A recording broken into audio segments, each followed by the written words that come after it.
So next important rulers. So పాలకులు అనమాట. వీళ్ళ టైంలో ఎటువంటి రాజులు ఉన్నారు? సో రాజులు ఫస్ట్ వచ్చేసి చంద్రగుప్త. చంద్రగుప్త మౌర్య వేరు, చంద్రగుప్త వేరు. సో ఇతను ఓన్లీ చంద్రగుప్త అనమాట. చంద్రగుప్త. అయితే మనకి మామూలుగా ఈ గుప్త సామ్రాజ్యం ఒక వంశస్థాపకుడు ఎవరు? సో వంశస్థాపకుడు. సో గుప్తుడి యొక్క వంశస్థాపకుడు వచ్చేసి శ్రీగుప్త. సో కన్ఫ్యూజ్ అవ్వద్దు మీరు. శ్రీగుప్త వచ్చేసి వంశస్థాపకుడు శ్రీగుప్త.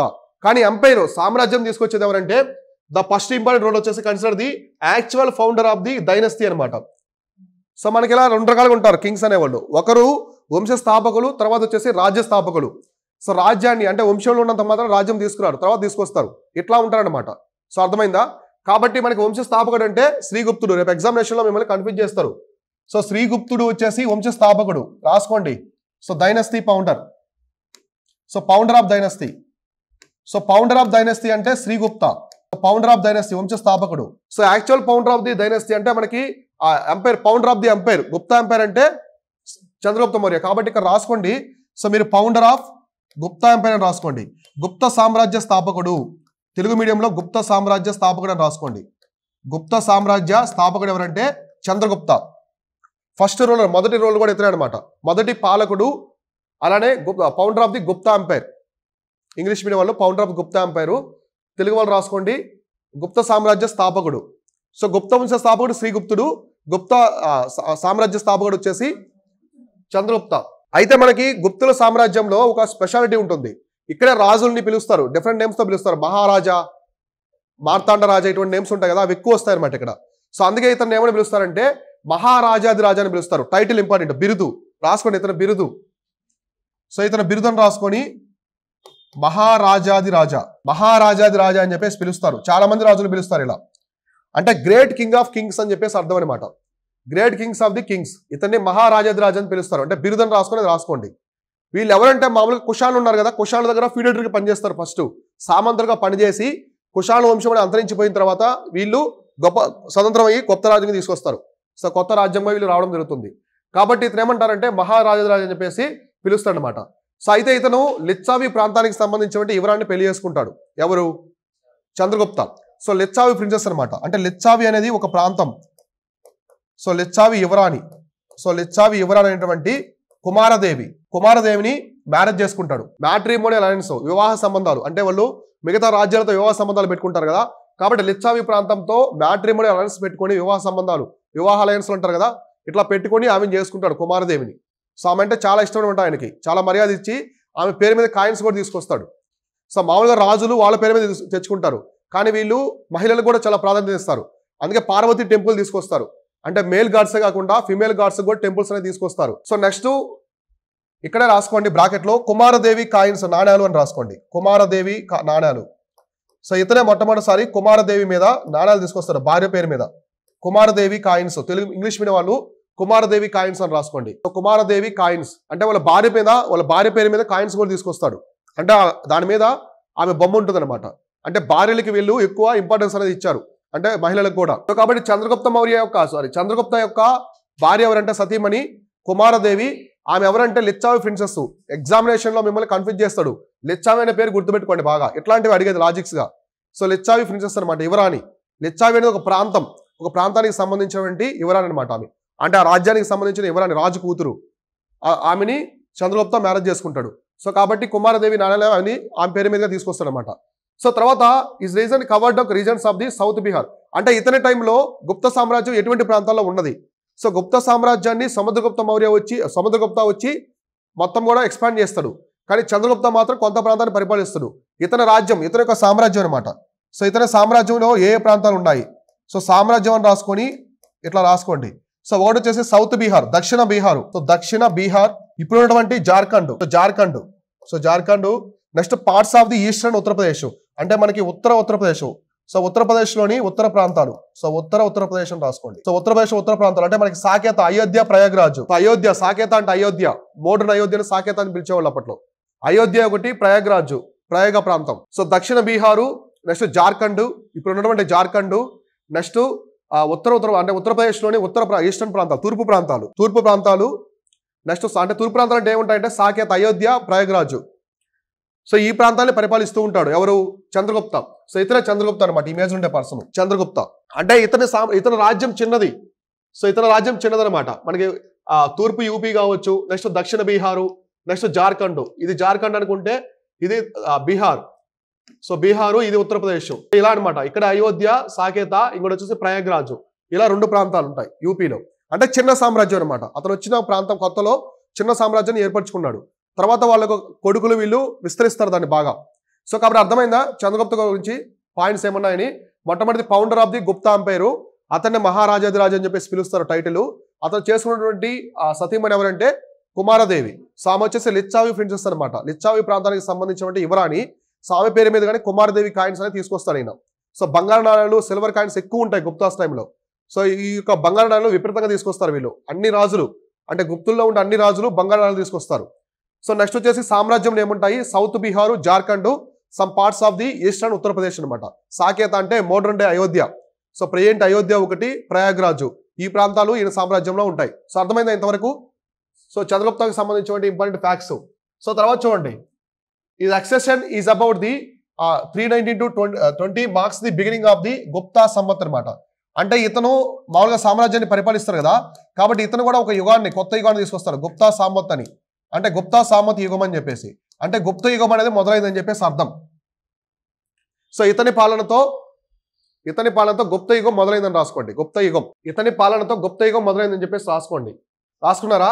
ఇక్కడ చూడండి, పష్టిన్ Guptas issued the gold coins. So ఇతని టైంలో గోల్డ్ కాయిన్స్ తీసుకొస్తారు. సో బంగారు నాణాలను రాసుకొని దాని మధ్యలో దాని పేరు వచ్చేసి దినారాస్ అనమాట. దినారాలు అంటారు తెలుగులో. సో ఆ గోల్డ్ కాయిన్స్ ఏమని పిలుస్తారంటే దినారాలని పిలుస్తారు. సో బంగారు నాణాలని దినారాలని పిలుస్తారు. ఆ బంగారు నాణం మీద ఈమె యొక్క భార్య పేరు కుమారదేవి. సో కుమారదేవి అలానే ఆయన బొమ్మలు ఉంటాయి. సో కుమారదేవి, చంద్రగుప్త ఇద్దరు బొమ్మలు ఉంటాయి అనమాట కాయిన్స్ మీద. ఇందాక చెప్పాను కదా కుమారదేవి కాయిన్స్ అని చెప్పేసి, వీళ్ళిద్దరు బొమ్మలు ఉంటాయి అనమాట. సో ఇక్కడ చూడండి ఇమేజ్ లో కనిపిస్తుంది. ఉర్దూ పదం కాదు మనదే, అంటే దేవనాగరి లిపి నుంచి వచ్చినటువంటి వర్డ్ అనమాట అది దినారా. అప్పట్లో అలా పిలిచేవాళ్ళు. మీకు ఉర్దూ ఉంది కదా, ఉర్దూ ఎక్కడి నుంచి వచ్చింది అనుకుంటున్నారు? ఉర్దూ లాంగ్వేజ్ ఎక్కడి నుంచి పుట్టింది? ఉర్దూ అనేది మన ఇండియాలో పుట్టిన లాంగ్వేజ్. యాక్చువల్గా మీకు తెలుసో లేదో, నెహ్రూ యాక్చువల్గా మన ఇండియాకి ఉర్దూనే అఫిషియల్ లాంగ్వేజ్ చేయాలనుకుంటాడు. ఎక్కువ ప్రాంతాల్లో ఉర్దూ మాట్లాడేవాళ్ళు. సో దానికి సమంగా హిందీ కూడా ఉన్నది అప్పట్లో. అయితే పాకిస్తాన్ మనకంటే ముందే దానికి స్వాతంత్రం వస్తుంది. పాకిస్తాన్కి వాళ్ళు ప్రకటించేసుకుంటారు Urdu is official language of Pakistan అని. అర్థమైందా? ఎక్కువ ఇస్లాంలో మాట్లాడతారు ఉర్దూ. సో కాబట్టి ఆబ్వియస్లీ మనది వెళ్ళిపోయింది. లిపి మాత్రం ఉర్దూ మొత్తం కూడా మనకి అరబిక్ లిపి ఉంటుంది అనమాట. సో అంటే అరబిక్ ప్లస్ హిందీ కలిపి మిక్సింగ్ అనమాట ఉర్దూ అనేది. మీకు ఉర్దూ చూడండి, ఒక భారత ఉపఖండంలో ఇక్కడ మాట్లాడరు, ఎక్కడ ఉండదు. ఇది ఇండియన్ లాంగ్వేజ్ ఉర్దూ అనేది. అది ఎక్కడ బయట నుంచి వచ్చింది కాదు. కాకపోతే దాని లిపి ఏంటి? ఖరోష్టి లిపి. ఖరోష్టి లిపి ఎక్కడ పుట్టింది? మన ప్రాంతంలోనే, అరేబియా, మన ఆఫ్ఘనిస్తాన్, పాకిస్తాన్ రీజన్లోనే. మనకు కూడా సంబంధించింది. ఇప్పుడు సౌదీ అరేబియా ఆ ప్రాంతంలో నాగరికత లేదు. ఎప్పుడు వచ్చింది? ఇస్లాం కంటే ముందు. అంటే మెసోపొటేమియా అంతరించిపోయిన తర్వాత కొన్ని ప్రాంతాలకు వచ్చింది. కానీ అప్పటికే మనకి ఖరోష్టి లిపి అన్నీ ఉన్నాయి. అంటే దేవనాగరి లిపి నుంచి సంస్కృతం అనేది పుట్టింది. సంస్కృతం నుంచి హిందీ ఇవన్నీ వచ్చాయి. ఈ ఖరోష్టి లిపి నుంచి ఉర్దూ ఇవన్నీ ఎవల్యూషన్ అవుతాయి. సో ఓకేనా? సో దినారాలు అని చెప్పేసి పిలిచేవాళ్ళు. సో ఆ కాయిన్స్ మీద ఎవరి బొమ్మలు ఉంటాయి రాసుకోండి. ఆ నాణ్యాల పైన కుమారదేవి, చంద్రగుప్త బొమ్మలు ఉంటాయి. సో ఇమేజ్ కనిపిస్తుంది కదా. సో ఈమె కుమారదేవి, ఇక్కడ ఉండే ఆమె కుమారదేవి, ఈయన చంద్రగుప్త. అంటే వాళ్ళ ఇద్దరు పేర్ల మీద ఇద్దరు బొమ్మలతో తీసుకొచ్చాడు అనమాట. సో ఇప్పటివరకు మనకి కనిష్క కావచ్చు, ఇండో గ్రీక్స్ చాలా మంది కూడా మొత్తం ఎవరి బొమ్మలు ఉంటాయి? ఓన్లీ రాజు బొమ్మలే ఉంటాయి. కానీ వీళ్ళు మహిళలకు కూడా చాలా ఇంపార్టెన్స్ ఇచ్చి వాళ్ళ భార్యల బొమ్మలు కూడా తీసుకొచ్చారు అనమాట. అర్థమైందా? కాయిన్స్ మీద. అందుకే వీటిని కుమారదేవి కాయిన్స్ అంటారు. రేపు ఎగ్జామినేషన్ లో కుమారదేవి కాయిన్స్ అంటే ఎవరు అంటే చంద్రగుప్త టైంలో తీసుకొచ్చారు. మనకి చంద్రగుప్త 2 అని ఇంకో పర్సన్ ఉంటాడు, వీళ్ళ మనమడు. సో కన్ఫ్యూజ్ అవ్వద్దు మీరు. చంద్రగుప్త వేరు, చంద్రగుప్త 2 వేరు. రెండవ చంద్రగుప్తుడు. ఇంకోటి మెహరౌలి పిల్లర్ ఇన్స్క్రిప్షన్. ఇందా మనం చెప్పుకున్నాం కదా మెహరౌలి. సో మెహరౌలి ఇనుప స్తంభం అని చెప్పేసి. సో ఇనుప స్తంభం అనేది ఇతని గురించి, అంటే ఇతని యొక్క సాహసాల గురించి అనమాట. ఎక్స్టెన్సివ్ కాంకెస్ట్, ఇతని యొక్క యుద్ధాల గురించి మొత్తం కూడా ఇది మెన్షన్ చేస్తుంది. సో చంద్రగుప్త యొక్క యుద్ధ సాహసాల గురించి, యుద్ధ విన్యాసాల గురించి మొత్తం కూడా మెహరౌలి ఇనుప స్తంభం అనేది చెప్తుంది అనమాట. సో నేను తర్వాత చూపిస్తాను అది మీకు ఇనుప స్తంభం. సో ఇట్లా అనమాట. కాబట్టి చంద్రగుప్త గురించి చెప్పేదంటే మెహరౌలి ఐరన్ పిల్లర్ ఇన్స్క్రిప్షన్ అనేది మొత్తం కూడా చెప్పడమే జరుగుతుంది అనమాట. ఇది ప్రెజెంట్ మనకి కుతుబ్ మినార్ యొక్క ప్రాంగణంలో ఉంటుంది. ఢిల్లీలోని కుతుబ్ మినార్ ఉంటుంది. సో అక్కడ ఆ ప్రాంగణంలో ఉందన్నమాట. ఇప్పటికి ఉంది. స్టాట్యూ అది ఇనుప స్తంభం, అది అక్కడే ఉంటుంది, ఆ ప్రాంతంలోనే ఉంది. కుతుబ్ మినార్ ప్రాంగణం ఉంటుంది. ఇప్పటికి కూడా తుప్పు పట్టలేదు అనమాట అది. సో 1600 సంవత్సరాలు అయింది ఇప్పటికి కూడా తుప్పు పట్టకుండా ఉందన్నమాట. ఎండలోనే ఉంటుంది అది. సో బయట ఆరు బయట ఉంటుంది. అంటే లోహ పరిశ్రమ అలా ఉన్నది. సో అంత క్వాలిటీగా దాన్ని నిర్మించారు అనమాట. సో తయారు చేశారు లోహ పరిశ్రమ. అంటే ఇప్పటికి తుప్పు పట్టలేదంటే అప్పుడు లోహ పరిశ్రమ అనేది చాలా క్వాలిటీగా ఉండదని చెప్పేసి అర్థమవుతుంది.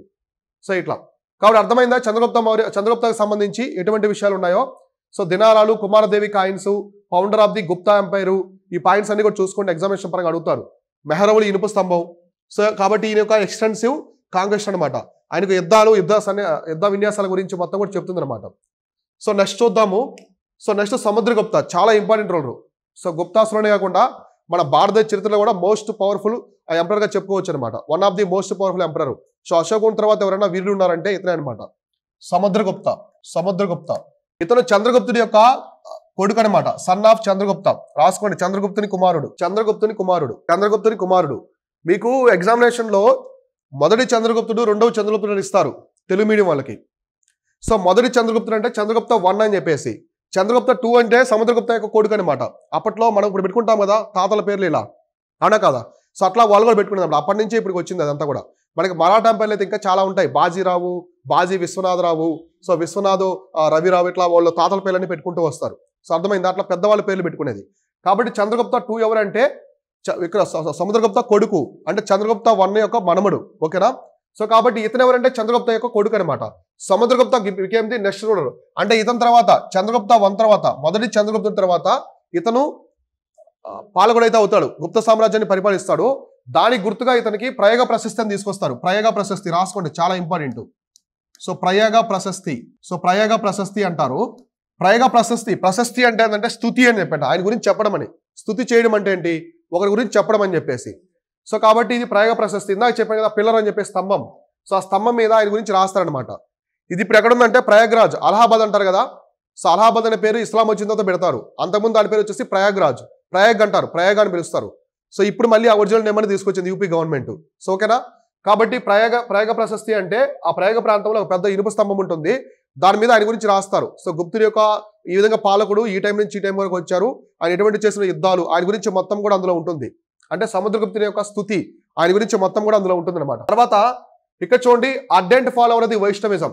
ఈయన వైష్ణవిజాన్ని ఫాలో అవుతాడు అనమాట, చాలా ఎక్కువగా ఫాలో అవుతాడు వైష్ణవ మతాన్ని. సో రాసుకోండి వైష్ణవ. సో వైష్ణవ మతాన్ని, వైష్ణవ మతం అంటే ఏంటి, వర్షిప్ ఆఫ్ విష్ణు. సో విష్ణువుని పూజించే వాళ్ళు ఏమంటారు, విష్ణువుని వైష్ణవ మతం అంటారు. సో వైష్ణవ మతాన్ని ఫాలో అయ్యారంటే విష్ణువుని పూజిస్తారు. అది సౌత్ ఇండియాలో, అక్కడ ఉండదు, నార్త్ ఇండియాలో ఉండదు. సో అల్వాల్స్ నైనాస్ కాన్సెప్ట్ నార్త్ ఇండియాలో ఎక్కడ ఉండదు, ఓన్లీ సౌత్కి సంబంధించింది. మన తెలుగు స్టేట్స్, తమిళనాడు, కేరళ, కర్ణాటక ఈ ప్రాంతానికి సంబంధించింది. వాళ్ళ భక్తి మూమెంట్ ఆ టైంలో ఎక్కువ వస్తారు. సో కాబట్టి వైష్ణవ మతాన్ని ఫాలో అవుతారు. Was the patron of the great Buddhist scholar Vasubandhu. అలానే ఈయన టైంలో వసుబంధు అనే ఒక బుద్ధిస్టు స్కాలరు, సో బుద్ధిస్టు కవి ఉంటాడు అనమాట. కాబట్టి రాసుకోండి వసుబంధు. సో ఈయన కాలంలో రాసుకోండి, ఈయన కాలంలో వసుబంధు అనే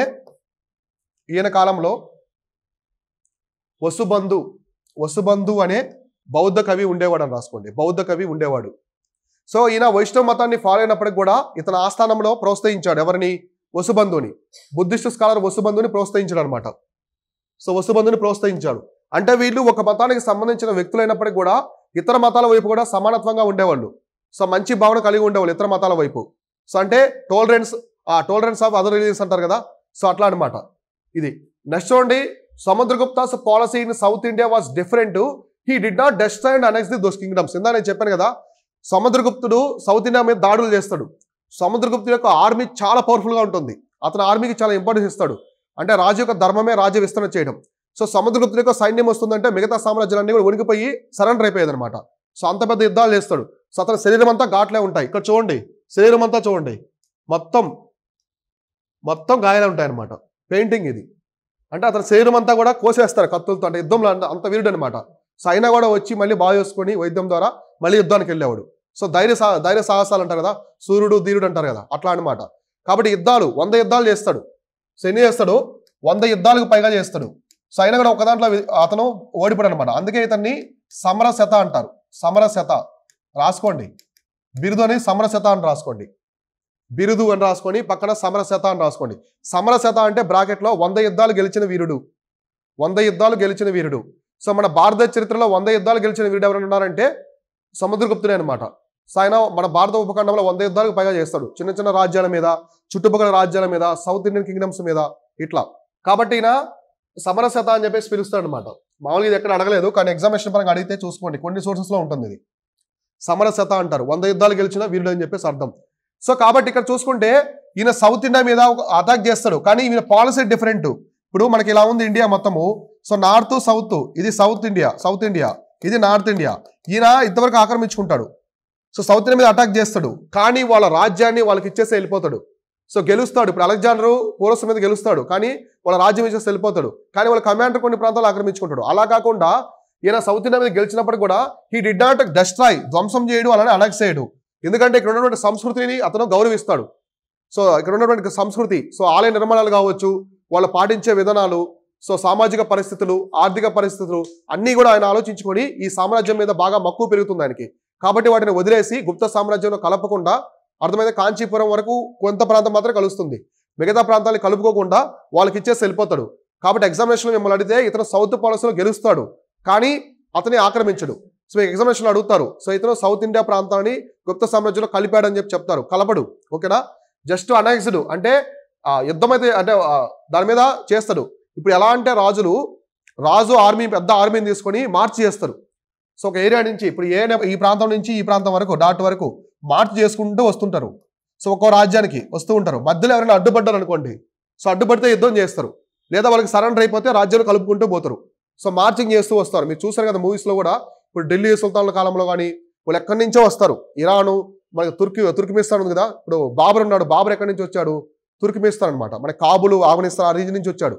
వాళ్ళంతా సైన్యాన్ని వెనక వేసుకొని వస్తారనమాట. సో మగధీర మూవీలు చూపిస్తారు కదా. సో మార్చ్ చేసుకుంటూ ఒక్కో రాజ్యం మీదకి వస్తారు. వాళ్ళు సరెండర్ అవ్వాలి. సరెండర్ అయింది అనుకోండి, పెద్ద సైన్యం ఏది, చిన్న సైన్యం సరెండర్ అయిపోతే ఆ రాజ్యాన్ని కలిపేసుకుంటారు, సామంతులుగా ఉంచి కలిపేసుకుంటారు. లేకుంటే ఎదురు తిరిగితే యుద్ధం చేస్తారనమాట. సో ఇట్లా అతను సౌత్ పాలసీ వైపు ఇట్లా వస్తాడు. సో అల్లావుద్దీన్ ఖిల్జీ కూడా మీర్ కాఫర్ అని చెప్పేసి అతను ఉంటాడు, తన సైన్యాధ్యక్షుడు. సో అతనితో సౌత్ ఇండియా వైపు వస్తాడు, రామేశ్వరం వరకు వెళ్తాడనమాట. వాళ్ళు మొత్తం కూడా అక్కడ ఆలయాలు మొత్తాన్ని కూడా ప్లండరింగ్ అంటే దోచుకుంటారు. అక్కడ ఉన్న సంపదను మొత్తాన్ని కూడా దోచుకుని వెళ్ళిపోతారు. సో కాకతీయ కింగ్డమ్కి సంబంధించి కావచ్చు, మనకి మహమ్మద్ బిన్ తుగ్లక్ వస్తాడు.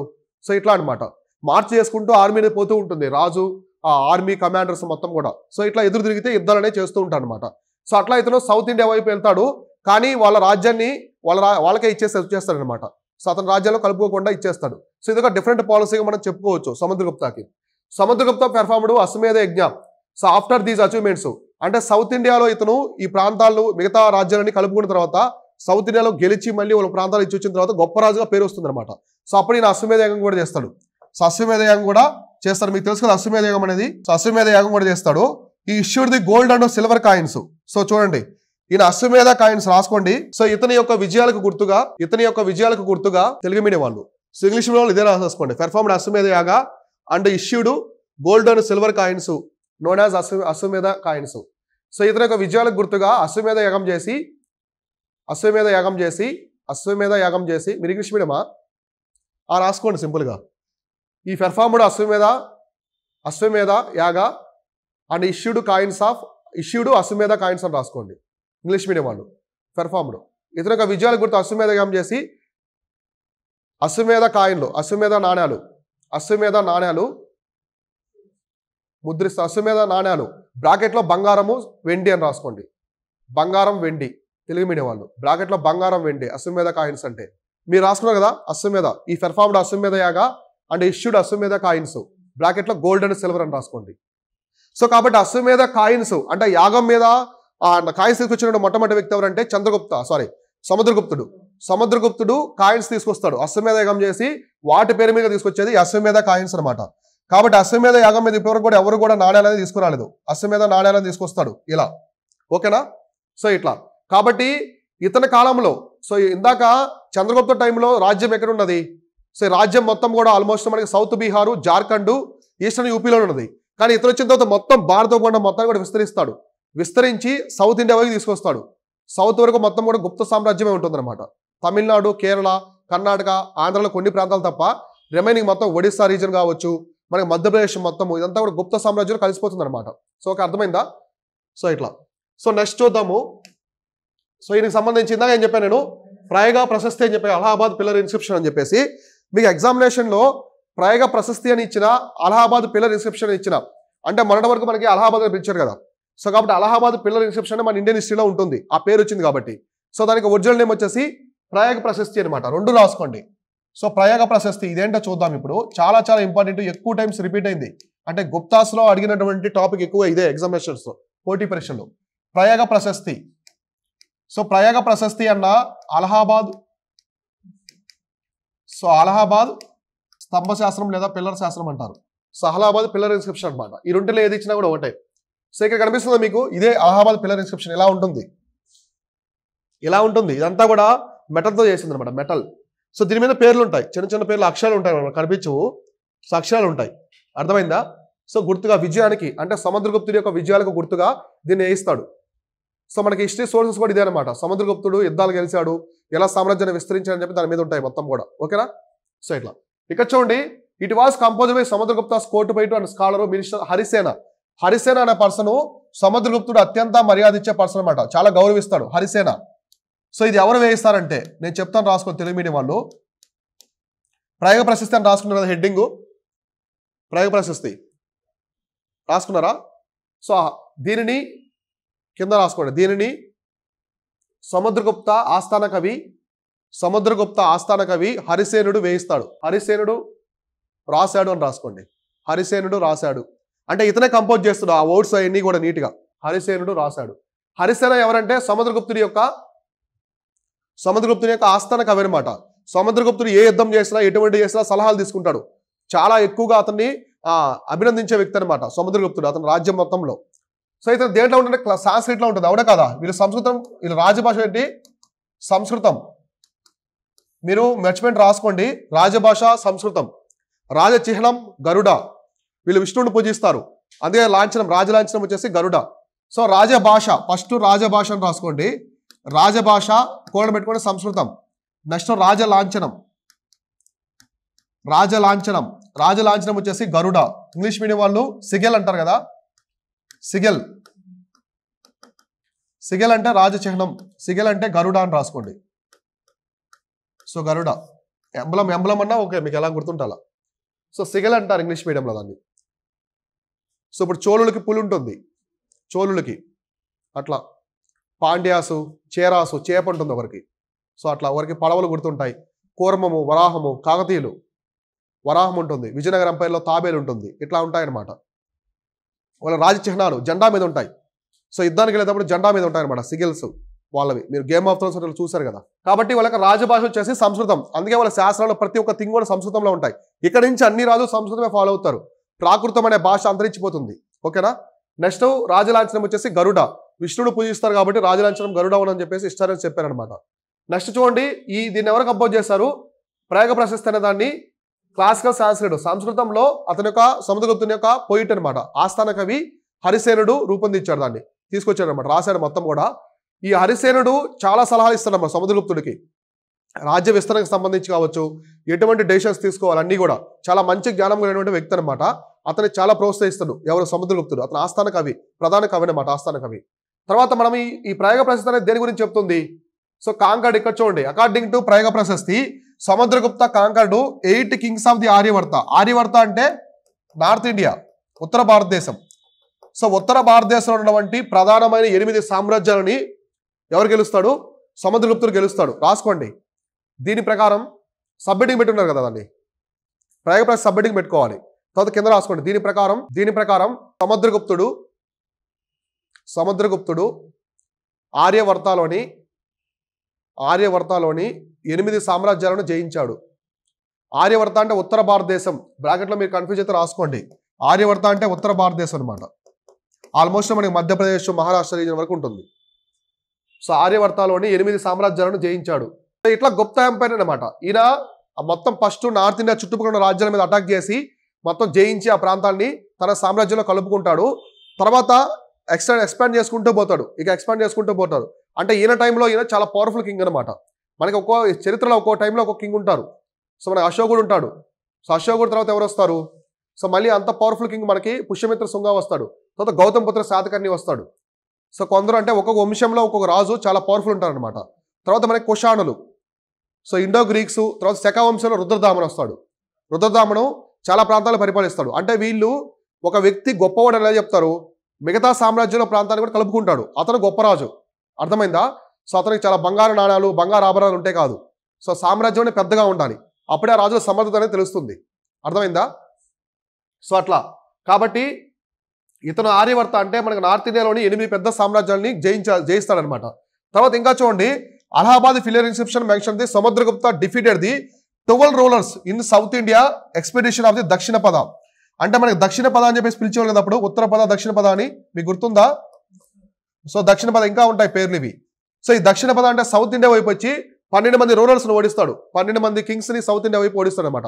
రాసుకోండి మళ్ళీ, దీని ప్రకారం నేను రాసుకోండి సౌత్లో. దీని ప్రకారం దక్షిణ పద అంటే బ్రాకెట్లో సౌత్ ఇండియా రాసుకోండి, అంటే దక్షిణ భారతదేశం. దక్షిణ పదలో 12 మంది పాలకులను ఓడించాడు. 12 మంది పాలకులను ఓడిస్తాడు. అంటే ఇప్పుడు మనం ఇక్కడ చూడండి, నార్త్ ఇండియాలో మొత్తం ఎంతమంది ఓడించాడు? 8 సామ్రాజ్యాలు. సో 8 ఎంపైర్స్ అనమాట. 8 ఎంపైర్స్ని ఓడిస్తాడు. సౌత్ ఇండియాలో 12 కింగ్స్ని, సో 12 మంది కింగ్స్ని ఓడిస్తాడు. సో ఇట్లా అనేక యుద్ధాలు, 100 యుద్ధాలకు పైగా చేస్తాడు. సో 100 యుద్ధాలకు పైగా చేసి అసలు అతనికి ఓటం అంటే తెలియదు అనమాట, యుద్ధంలో ఓడిపోవడం అంటే తెలియదు ఆ కాన్సెప్టే.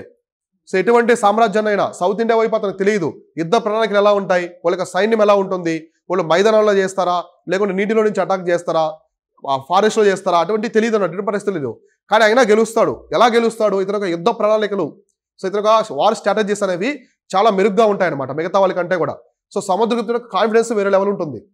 సో అతనికి ఆత్మవిశ్వాసం అనమాట, ఓవర్ కాన్ఫిడెన్స్ కాదు, ఆత్మవిశ్వాసం. అతని యొక్క సైన్యం కావచ్చు, ఏర్పరచుకున్న విధానము, వార్ స్ట్రాటజీస్ అన్నిటి మీద నమ్మకం ఉంటుంది అనమాట, ఎటువంటి సామ్రాజ్యాన్ని మనం జయించగలమని. సో అందువల్లే అతను అంత పెద్ద వీరుడయ్యాడు. సో అర్థమైందా? సో ఇట్లా ఇతను ఇవన్నీ గురించి ఇక్కడ చెప్పిన విషయాల మొత్తం గురించి ఏం చెప్తుంది? ప్రయోగ ప్రశస్తి. రేపు మీకు ఇస్తారు, కన్సిడర్ ది ఫాలోయింగ్ స్టేట్మెంట్స్ అని ఒక 2-3 స్టేట్మెంట్స్ ఇచ్చేసి అడుగుతాడు, ఈ పై వాటిల్లో ఏవి ప్రయోగ ప్రశస్తి ప్రకారం ఉన్నాయని చెప్పేసి. సో అర్థమైందా? కాబట్టి రాసుకోండి. మీకు ఏమంటాడు? There were no slaves in Gupta empire అంటాడు. సో అది యాక్చువల్గా ప్రయోగ ప్రశస్తి చెప్పలేదు. సో చెప్పింది ఏంటంటే పాహియాను. సో అక్కడ అట్లాంటివి ఇస్తాడు, అంటే గుప్త సామ్రాజ్యం గురించి ఉన్నవే మెన్షన్ చేస్తాడు, అన్నీ ఉండవు అందులో, ఓన్లీ సముద్రగుప్తుడి గురించే. కాబట్టి ప్రయోగ ప్రశస్తిలో ఏవే మెన్షన్ చేస్తారంటే ఓన్లీ సముద్రగుప్తుడికి సంబంధించిన విషయాలు మాత్రమే ఉంటాయి. అది కూడా ఈయన యొక్క యుద్ధాలన్నమాట, ఏ ప్రాంతాన్ని జయించాడో ఉంటాయి ఆ ప్రయోగ ప్రశస్తిలో. ఏముంటాయి? ఆర్యవర్తలో 8 రాజ్యాలని, 8 సామ్రాజ్యాలను జయిస్తాడు. నెక్స్ట్ దక్షిణ పద అంటే సౌత్ ఇండియాలో వచ్చేసి 12 కింగ్డమ్స్ అనమాట, అంటే 12 మంది రాజుల్ని, పాలకులను ఓడిస్తాడు. అయితే మళ్ళీ సౌత్ ఇండియాలో ఓడించి వాళ్ళ రాజ్యాన్ని వాళ్ళకే ఇచ్చేసి వెళ్ళిపోతాడు, సౌత్ ఇండియాని పరిపాలించడు. ఓకేనా? సో ఇంతవరకు క్లారిటీగా అర్థమైంది కదా? సో ఇది ప్రయోగ ప్రశస్తి అనమాట. అలహాబాదు స్తంభశాసనం పిల్లర్ ఇన్స్క్రిప్షన్లో ఉండే మెయిన్ ఫ్యాక్ట్స్ అనమాట. దాన్ని ఎవరు రాస్తాడు? హరిసేనుడు. సో సముద్రగుప్తు యొక్క ఆస్థాన కవి హరిసేన రాస్తాడనమాట. సో అర్థమైంది క్లారిటీగా?